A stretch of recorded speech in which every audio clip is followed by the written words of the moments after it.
September 28, 2025.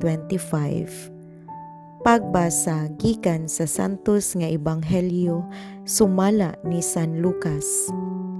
Si Jesus miingon ngadto sa mga Pariseo, may usa ka dato nga nagsulob sa labing mahal nga biste ug nagpuyo nga luho kaayo.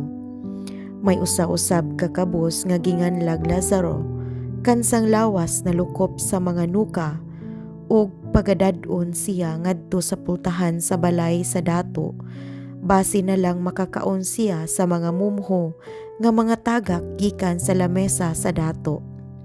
Ug bisan ang mga iro manuol ug mutilap sa iyang mga nuka.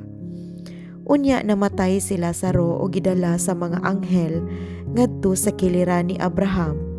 Didto sa kumbira sa langit, ang dato usab namatay ug gilubong, ug nagantos pag-ayo didto sa Hades. Unya miyahat siya, ug iyang nakita si Abraham didto sa layo, ug si Lazaro sa tupad niya. Busa misinggit siya ngadto kang Abraham, Amahan, kaluy iintawon ako, ug ipadala si Lazaro diri aron itunlob ang iyang tudlo sa tubig ug pabugnawan ang akong dila. Kay nagantos ako pag-ayo sa kainit ni ining kalayo.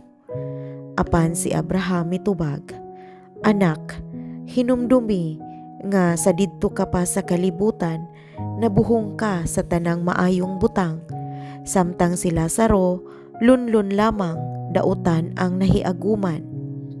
Apan karon malipayo na siya diri, samtang ikaw diha nagantos.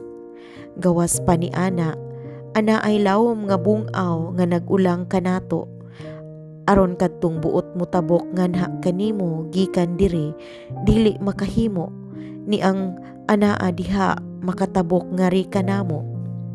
Ang dato mitubag, kun mao kana, Amahan, hangyoon ko ikaw nga imo untang ipadala si Lazaro ngadto sa amo, diin ako may 5 ka igsuong lalaki.